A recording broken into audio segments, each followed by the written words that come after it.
morning sa ating lahat na kaibigan. Andito naman tayo sa ating usapang magmamano po.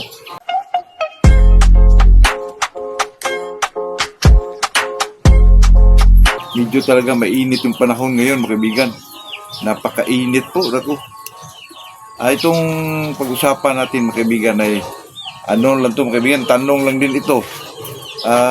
Siguro sa lahat ng mga kaibigan, mayroon naman tayong alam kahit sa mga medyo na. Kasi ang tanong dito mga kaibigan, pag-usapan natin ay itong kaibahan ng moisture at humidity po. Ito naman gano'n mga kaibigan ay wala naman tayo masyadong alam dito, pero mayroon tayong kunting kaalaman pero hindi masyado po. Kung sa baga mga kaibigan, hindi masyado madiin ba.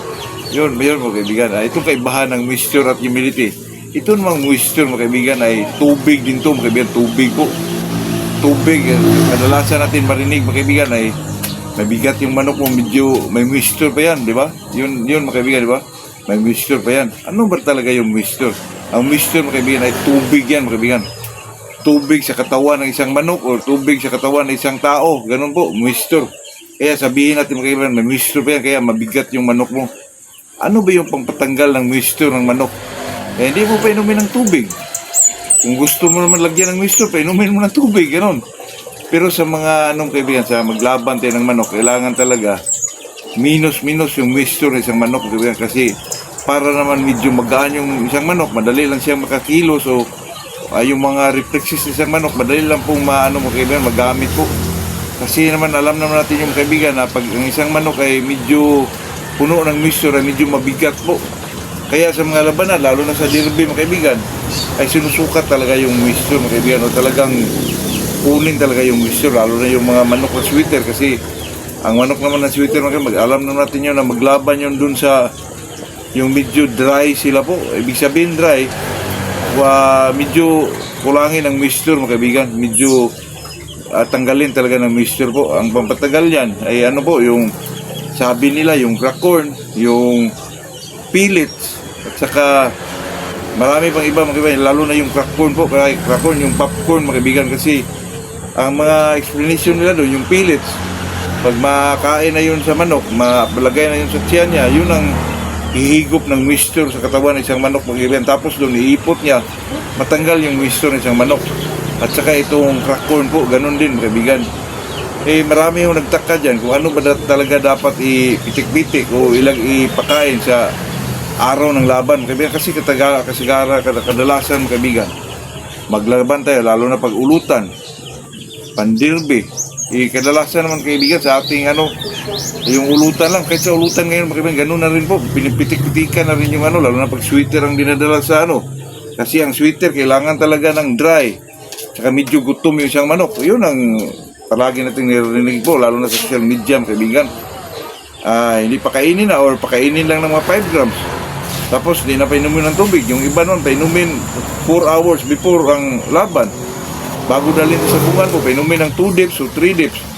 Depende na lang yun sa obserbasyon mo kaibigan.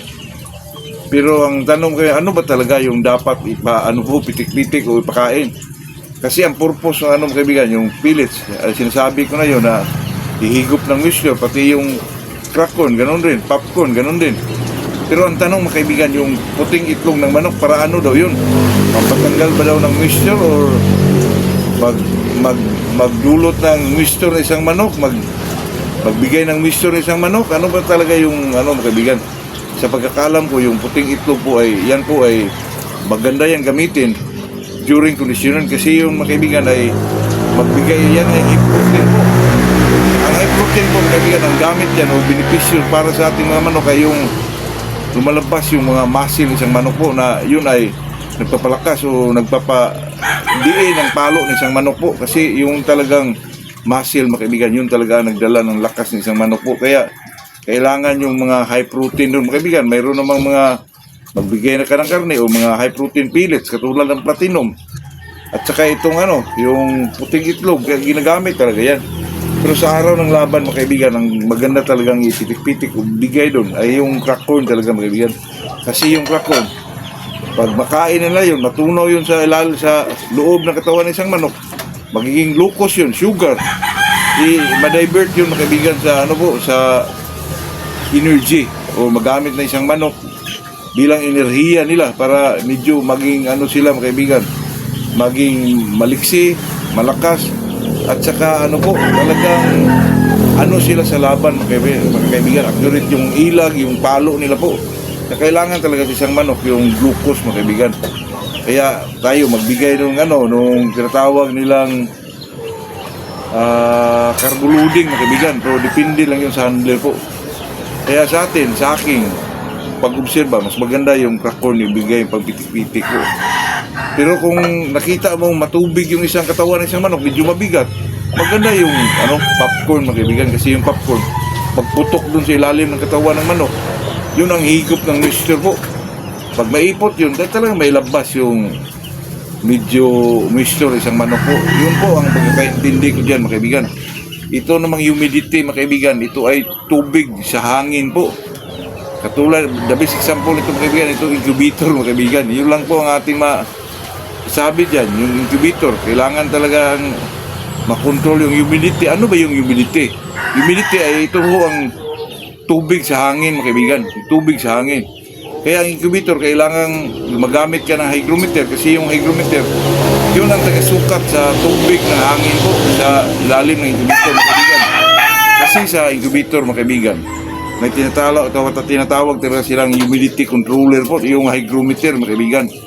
Yung hygrometer, yung develop pa hanggang 1 to 15 days to 18 days ay kaya may sukat ng maayos yung yung tinatawag nilang humidity mga kaibigan, para hindi ho Bisaya pa, malumos pa mga kaibigan, yung masisiw. Sobrang humidity, sobrang tubig po. Kaya kailangan mo ng hygrometer mga kaibigan para masukat mo yung hanggang 45 to 55 lang percent po ng tubig na kailangan doon sa ilalim po. Pag video, abot na ng 21 days, almost, hatsing na. Magre-range yun sa 50 to 55 degrees po, 50 to 55% po ang kailangan na tubig sa ilalim ng incubator mga kaibigan. Kaya kailangan talaga ng hygrometer.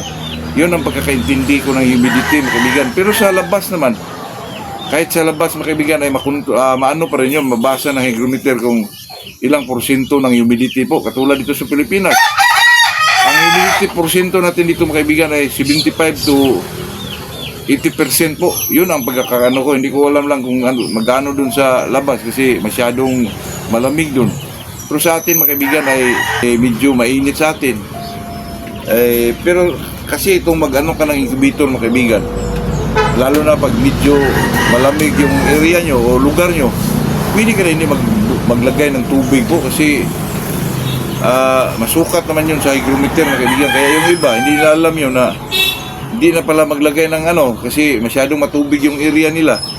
Ibig sabihin mga kaibigan, lalo na pag malapit kayo sa ilog o palaging umulan yung area nyo, parang hindi na gumagamit na hindi na kailangan maglagay pa ng tubig po dun sa incubator mo mga kaibigan. Yun lang po ang pagkakaintindi ko dyan about humidity po at saka moisture. Alam mo naman mga kaibigan hindi nga tayo magkarunong mag-spelling ng moisture po. Totoo yan mga kaibigan. Ito lang naman sa atin ay yung pagkakaalam lang natin po bilang isang magmamanok mga kaibigan, kasi alam nyo na pag pinag-usapan ay moisture, doon talaga yan nakabase sa moisture ng manok, tubig ng manok, tubig sa katawan ng isang manok, tubig sa katawan ng isang tao, ganun po. Doon po natin mabase yung moisture na yan kasi tayo isang magmamanok Humidity naman mga kaibigan, yun ay tinatawag na tubig sa hangin po. Ang taga-sukat dyan mga kaibigan ay tinatawag ng hygrometer mga kaibigan. Hygrometer po, especially sa ating mga incubator mga kaibigan. Kaya magtaka yung iba, bakit yung incubator na ito ay hindi mag-hatch? Kasi hindi mo kinokontrol yung temperature, yung humidity ng isang incubator. Kaya kaibigan, kahit may incubator ka, kailangan mo pa rin i-check yung humidity, yung kailangan mo ng hygrometer, yung temperature. Pag hindi ka marunong doon mga kaibigan, wala rin. Hindi rin mapisa yung mga mo po. Kaya sa atin mga kaibigan, kailangan din yung mag-aaral din tayo or mag-research sa isang mga bagay. Lalo na sa pag pinag-usapan ay pagmamanok po. Kasi itong pagmamanok mga kaibigan, sabihin manok lang ay talagang madali lang. Di po, talagang medyo kailangan talaga buo yung loob mo. Kailangan talaga may alam ka rin. Katulad ng isang kaibigan ko na nag-surrender siya kasi alam mo mga kaibigan, Sa isang magmamanok, lalo na pag baguhan ka pa, huwag mo na magparami ka agad, mga kaibigan. Magparami ka agad ng 200, 200. Nako, mabigla ka dyan, mga kaibigan. Di mo alam kung anong kalalabasan dyan, mga kaibigan. Totoo yan. Mag-aaral ka muna. Magmanok ka muna ng mga 50 piraso lang, 100 piraso, para malaman yung ano yung mga negative side or positive side dun. Para naman kung medyo kaluwag-luwag ka, magka-farm ka talaga, bultuhan na talaga. Hindi yung diretso ka ng mag-breed ka ng libo, hindi mo pa alam kung ano yung mga binibigay ng mga bakuna doon. Ako, mahirap yun, mga kaibigan, kaya mag-surrender ka talaga. Tulad ng kaibigan ko po. Kaya medyo kaibigan, kawawa naman.